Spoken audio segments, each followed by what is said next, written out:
So I thought about skipping out on this subject, but then I saw this headline, and I saw a certain word associated with it. Spy. Investigator to spy on Johnny Depp. Now, there's something inherently wrong with that. To have somebody that you care about, them decide to turn on you and to sully your name, and then to find out there was nothing wrong. And you know what? AH did that. She found out nothing was wrong there, and you know whose fault that was? It wasn't hers. It was the investigators, and somehow they were protecting Johnny Depp. So hey there. So today we return to that wonderful world of Johnny Depp coverage. And with this, I'm going to ask you a couple of things. I'm going to ask you to sub to the channel. I'm going to ask you to spread this video around. And if you like this content, check out the links in the description, because you know what? This apparently is not a subject you're allowed to talk about. So this story, it was originally brought to us by the Daily Mail. And I found this to be quite interesting because the Daily Mail, they've been the ones that have broken story after story regarding this. So they give us an exclusive on AH hiring a private eye to dig up dirt on Johnny Depp. But this fixer, they spoke to 100 people who all couldn't say enough about his generosity and tender heart. But some, they had harsh words about her. So isn't that fascinating? Going out, trying to cause someone else problems, but finding out that you yourself are the one that has the issues. Fascinating indeed. So normally I won't cover the bullet points on something, but I think that these actually tell you quite a bit of the story. So Paul B., he was hired by AH's legal team last summer to find people that basically would dish anything on Johnny Depp. I mean, they give certain examples here, but let's be honest. If they would have found anything that they could throw at the man at all, they would have tarred and feathered him in the media like they had done so many times in the past. So this guy has a very colorful history. You can see what he used to do. He starred in certain types of films out there. Then he turned Hollywood fixer. He interviewed 100 people across the U.S. and Europe, so he worked across the globe here, who worked with Depp on films dating back 30 freaking years. So you're talking 100 people across the globe going back 3 decades. I mean, really, think about that. Think about how in-depth you're getting. So Paul B. said he was hired to look into Depp's follies and vices in hopes that those who spoke out against Depp would testify in upcoming defamation cases. Now, I'm interested in this. I know that they list 2 of them here. They list the Sun. They list the one with AH. But I'm sure also that the upcoming one for AH, she's going to be suing Johnny Depp. Yeah, I'm figuring that's it too. Now, what Paul B. says in this, I find to be utterly fascinating, because you have to remember, it's his job to go out and try to find something so people can bury Johnny Depp. But he tells DailyMail.com that he couldn't find anyone who had a bad word to say against Depp. In fact, they couldn't say enough about his ever-flowing outpouring of generosity and his tender heart. Some, however, had some pretty harsh things to say about AH, including Depp's friend Jonathan Shaw. He told Paul B., "The only thing I would be willing to help that gold-digging beep do is to load the gun she wanted to use to blow her." Whoa, wow, that is definitely an interesting statement, huh? It would also probably be hard to find any of said brains, considering what we've seen lately. And of course, we know about the lawsuits. So Paul B., who has worked for the likes of Sylvester Stallone, Arnold Schwarzenegger, and Eddie Murphy, explained he was hired to look into Depp's follies and vices, dating as far back as the actor's Viper Room days, which he co-owned in the 1990s. Just to give you an idea when we're talking about how far back we were going. But like he said, he couldn't find anyone to have a bad word to say, even after interviewing over 100 people across the U.S. and Europe who claimed to work with Depp on films dating back 30 years. So here is what he had to say. AH's lawyers contacted me and said, "You're the right man for this job." That's how they brought me in. She was emotionally spent and battered and tormented. It was a volatile relationship.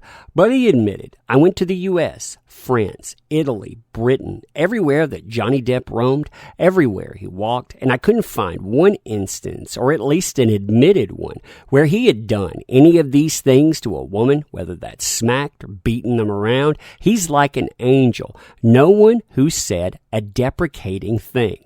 I interviewed dozens of people who knew him going far back as 3 decades ago, and nobody had one bad thing to say about him. In fact, they couldn't say enough about his ever-flowing outpouring of generosity and tender heart. Now, of course, the team that hired him, they've got to deflect away from it. So a spokesperson for AH said, Paul B. has not been involved with AH's team since he was let go last year. You notice that language there. He was let go. We had to get rid of him there. And his account is entirely inconsistent with the testimony of multiple witnesses, aka he's lying about something.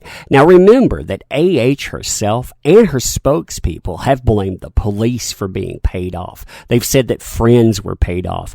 Building personnel were paid off. You have people that work for DEPP and her. They were paid off. Just remember exactly how that goes when you're always trying to go and discredit people. Because you know what? That guy, not her, was a monster. Now, unlike the people that are trying to discredit him, Paul B. actually cites examples. He notes Jane Galley, head of the makeup department on City of Lies, had nothing but praise for DEPP. She had worked with him in the past on Public Enemy and Pirates. She said, he's a real sweetie. City of Lies director Brad Furman told me that Johnny was a true professional and a wonderful human being in every sense of the word. And assistant director Paul Silver, I think this is interesting right here too, because he actually gives some negative here, told me that although Johnny was not always on time, held up the shoot sometimes, he was a professional and always delivered. So you can see there were some negatives in there, but not what they wanted. I asked Silver whether DEPP ever lost his cool, and he said, all artists have a temper. So yeah, artists do lose their cool, but not like you want. Now, yet Paul B. claims that this doesn't tell the full story of DEPP's bizarre character and the disgusting entourage he hangs out with. And he throws all of the claims against that quote-unquote disgusting entourage. For example, DEPP's close friend of 30 years, celebrity tattooist Jonathan Shaw, he said, you remember that quote we talked about, how he wasn't going to help that gold-digging beep except to load up a firearm? And yeah, he basically says that AH grew frustrated with all the verbal beratement from these folks. He said, I would have to say that the people around DEPP are more volatile. Even his lawyer, Adam Waldman, who is like a bulldog and called me a bagman. Now really, would this guy not be a bagman? I mean, when we got down to it, if he's a Hollywood fixer, yeah, he definitely isn't a friendly type. Now this article actually includes something from Jonathan Shaw around the divorce that talked about how he was close friend of Johnny Depp for over 30 years. I've only seen him be one of the kindest, gentlest, most sensitive and generous human beings I've ever had the pleasure to know of. The man is constitutionally incapable of raising a violent hand to a woman. Everything I know about AH, however, and it's plenty, strongly supports the many allegations that she's a lying, two-faced, bottom-feeding, fame-grubbing harpy who lives by the old Hollywood code of hooray for me and F you. So you can see this kind of stuff. You can see exactly what he thought of her. And a lot of people, in my opinion, are starting to think the same thing.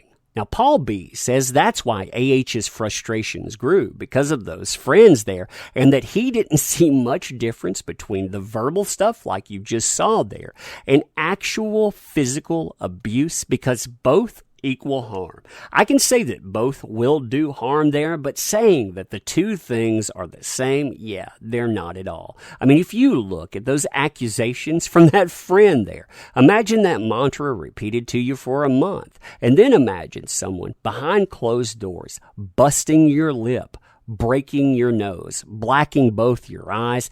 Yeah, those things, they are different worlds altogether. So conflating one with the other, saying Johnny Depp versus Johnny Depp's friends, that is a messed up way to go about it. He then does say, though, I want to stress the point that over the years, based on people I spoke that were close to Depp, he has without question proven himself a man who is generous to a fault. Going back as far as the mid-90s, he's covered legal costs, medical bills, and even paid rent for his friends. The irony is they appear to have undying loyalty to him, but I'm not entirely convinced they are his friends. Interesting. Now, Paul B., he did provide one salacious bit of gossip, saying he found one unresolved issue regarding the disappearance of Depp's ex-partner, Anthony Fox. Together, they owned the Viper Room, and at the time, River Phoenix, when he died of an overdose, but the relationship turned sour later on when Fox accused Depp and his associates of defrauding him out of the club's profits. Shortly before he was to testify, he disappeared on December 19, 2001 in Ventura County and hasn't been seen since. The investigation is still open. Now, apparently, AH's legal team, they didn't want anything to do with that. So even though, again, that's a salacious little tidbit there must not be anything that you can hang on the guy, and throwing that out there, yeah, I'm sure that stuff, it would indeed be defamation. But it's interesting. Like I said, the thing that he set out to find, he couldn't find it. So he tried to pin on the friends, and he dug up this little tidbit here so he would have something to return, showing what kind of person he was out there as, what he was trying to do. He wasn't a good guy in this, but he couldn't find what he was after. I think that says plenty, don't you? I'm curious what you think about this. So to close, I want to say thank you. Thank you for your time. Thank you for being here. You make this stuff possible. Without you, it doesn't work, and not enough people say that, so sincerely, thank you. I also hope in this time of uncertainty that you're doing good. As all of this stuff drags on, I know it can weigh on us. I know that there is a lot of people out there that are having a hard time. If you're one of those people, you need help, make sure you're asking for it. Now, for myself, I've been offering to try to help with stuff that's in the immediate, like maybe some canned goods, maybe bread and on. I'm pretty much stretched almost to the max with that. We have helped dozens and dozens of people, but if you do need something, I will try to assist in there. Make sure you're asking people for help, because we're all in this together. And from my family to yours, definitely do appreciate you, and we'll see you next time. Thank you.